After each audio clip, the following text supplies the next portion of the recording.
Okay, hi again. In this video, we're going to take a look at how to quickly graph e to the x and other exponential functions. What else might I do with this? I don't know. We'll get on a roll and see. Probably do a little compounding continuously. A equals PE to the RT problems. I think we'll do a few of those and look at the shortcuts to finding how long it takes to double something at a 6% interest rate. Okay, all of those are 5-second questions, so we'll get at it. With charging up the computer here, I got enough to get through this, so get over to the board, make sure I got a marker that works, and we'll go from there. All right, so I'm going to graph e to the x roughly 2.71 to the x, so e to the x is approximately 2.71 raised to some exponent. All right, I like to do it the same way every time. So I like to triple the initial jump. All right, so let's say we got y equals 5 e to the x plus 2. Let's make it 100. All right, so the growth is on top of 100, so every value is bigger than 100. We know it's exponential growth. So all I got to do is get 2 points, and I like to use e to the 0, and I like to use e to the 1.1. All right, so the initial jump is 5. E to the 1.1 is approximately 3. So 3 times 5 is 15. And so we got ourselves, what, 0 and 1.1. So 1.1 gets us 115. And 0 gets us 105.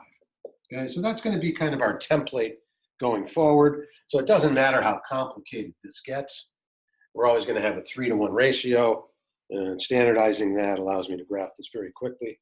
So we'll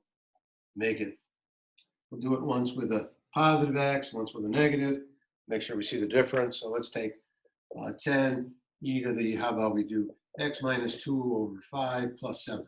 All right, so you can try that on your own, pause the video, and when you come back, I'm just gonna go through it really quickly. All right, so what do I see? I see an asymptote at y equals 7. I see an initial jump at 10, so I'm going up to 17, provided I make the exponent 0. So I'll throw a little bar here just so that you can see that that's the initial jump. We'll do it without the initial jumps in a little while. And the next one, I'm going to go up 30 units if I pick the right number, approximately 30 units. So I want to make this thing equal 1.1. So 5 times 1.1, 5.5 plus 2. That's 7.2 roughly on 30 on top of 7, 37. Right, so there's my exponential. Done fairly well in terms of, so every what? Every 1.1, no, I went from 2 to 7.2. So every 5.2 units, if I went another 5.2, I would have gone up 90. So on and so forth. Another 5.2, 270. In the other direction, I would have gone backwards 5.2 and 10 thirds, right? Because I'm really doing a kind of a tripling process here. Now, what is it if it's an exponential decay, where the exponent is negative x? So let's do again 10 e to the, but let's do negative x plus 3 over 4 plus 8. Okay, so you got y equals 8. And I'm going to do one without the drawings. I'm going to get an initial jump at 10. Then I'm going to get 30 in this direction with the correct values. And I'm going to get something that looks like that. Oh, what did I miss that? All right, so when does this equal 0? Well, we can see that's a 3. So anything to the 0 is 1. 1 times 10 is 10, plus 8 is 18. Anything to the 0 is 1. Log video I just did a little while ago, I explained why. I ought to explain here as well. So let's just get a real quick explanation. You got m to the 3. It's really counting, right? It's counting how many m's are in the numerator. You divide by m, well, it's the difference, right? 3 and 1, 2. You got m squared. Now you got m to the 1. Now you got m to the 0. There is no difference. So if there's no difference in the number of times a factor appears in the numerator and denominator, you're dividing something by itself. Of course, if we continue this, we can then understand what a negative exponent does, right? What did I just write? 1 over m is equal to m to the minus 1. That's where I was headed. And so we can see that what's the operation? Reciprocation. So you can learn a little bit about one of the operations. The other operations, 5 squared is 25. 25, if I put a 2 there, it cancels squaring. So you got roots, you got powers, you got reciprocation.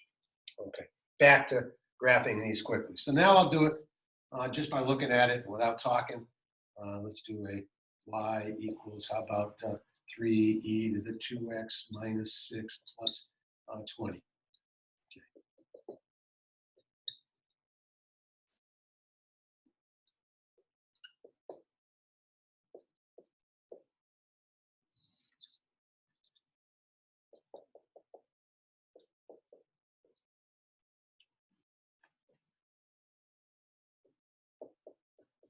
3.55 gets me, this was 3, so that's 9.29.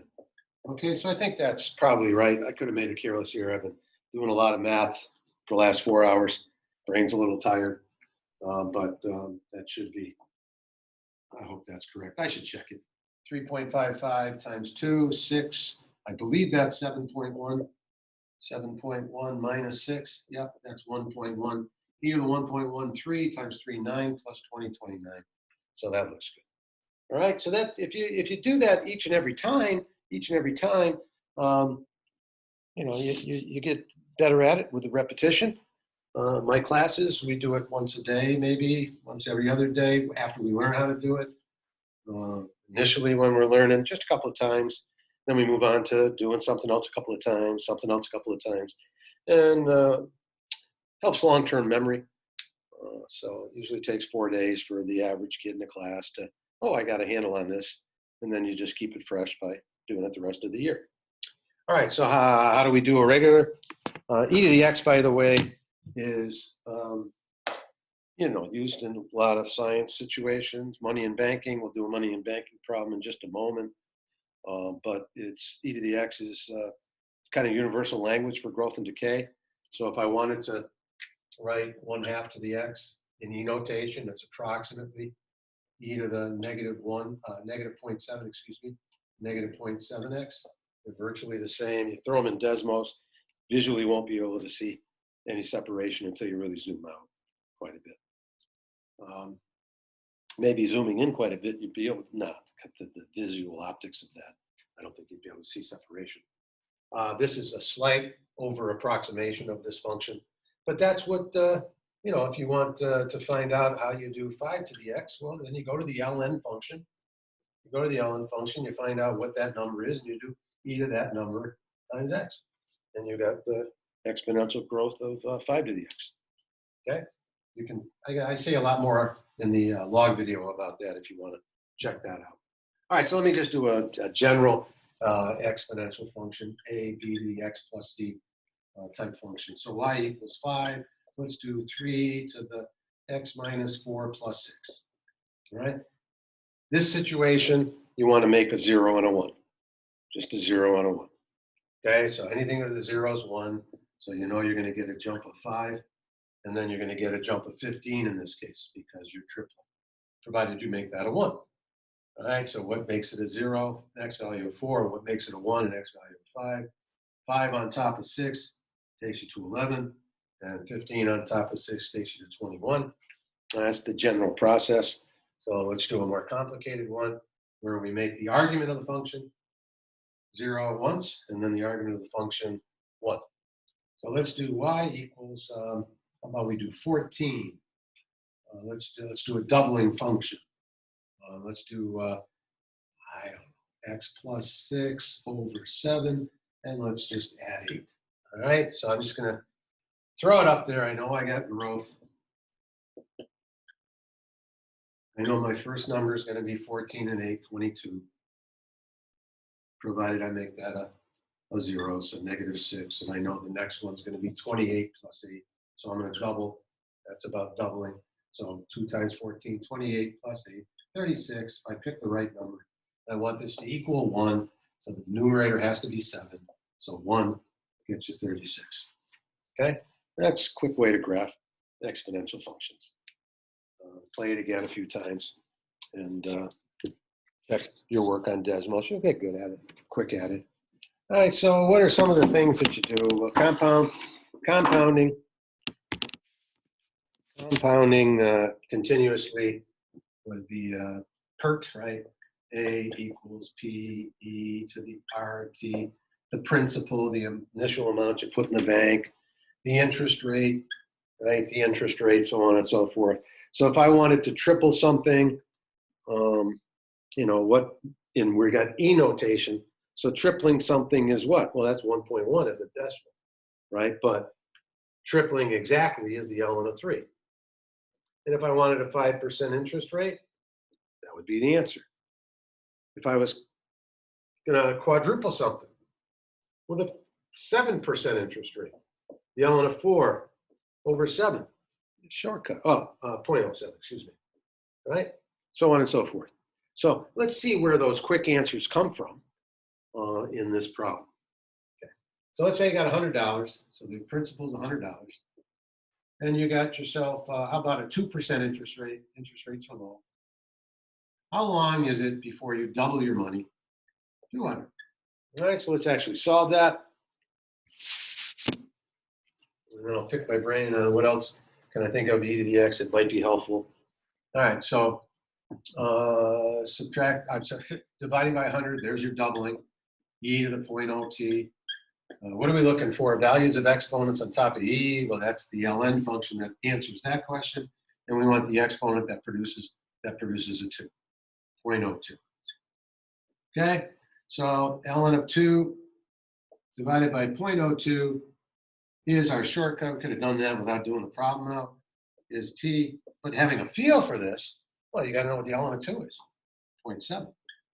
0.7 divided by 0.02. Quickest way to handle that is multiply by 100, and you get 70 over 2, and we have 35 years, approximately, to double your money in the bank at a 2% interest rate. Okay? Now, what can I change? I could make this, I could move the decimal place out, right? That's the same thing as dividing by 10. That's the same thing dividing by 10. So every 10, that's not a money and banking problem so much anymore. But it would take, a lot longer. Would it be 350? I believe 10 times as long, right? So I guess there was something to talk about there. I just thought of that randomly. So what else do I want to say about e to the x? Oh, I could do a calculus problem, I suppose. Let's do one calculus problem. I'm probably going to do a calculus video. Get into calculus right now. Teaching algebra more, trig. So that's got to come next. But let's just take a typical calculus problem. Let's say dy dx, little differential equation. If you haven't studied calculus, you can turn this off if you want. So let's say we got 2y, right? So some rate of change function is twice the initial amount function, right? And if you study any calculus, you know this is going to turn into an e problem. Okay, but let's say you have an initial condition of 0 gives you 10. So, I'm going to show you the shortcut here. So your function is equal to 10 e to the 2x, right? If you had an initial function of 0, 10, and this was 2x, you can probably see where I'm going to get the pattern here. So that's going to become x squared, right? So on and so forth. And say you had 2x, y minus 3. So y minus 3, that answer would have been, 7e to the x squared plus 3, all right? Can play with that some more. I'll do that in the calculus video, but I'll do it once here, just in case somebody doesn't want to look at all that calculus stuff that I'm eventually going to do. So let's go back to, maybe I ought to do this one. Nah, let's go to a simpler one because this is entry level. So let's go back to 5 times x. No, let's just do 5y. 5y, and let's say a 0 gets you 20. Okay, so the answer should become 20 e to the 5x. All right, let's see how that happens. All right, so you got to separate your variables. dy over y is equal to 5 dx. Then you got to integrate both sides. Integrate both sides. I didn't leave myself much room, did I? So I'll start up here. You see up here? Yeah. I'm going to go. I don't want to touch that. Let's just take a moment. Forgive me here. dy over dx is equal to 5y. And all we've done so far is gotten to dy over y equals integration of 5 dx. All right. So we do the integration. We got c's on both sides. We'll move the c's to the right.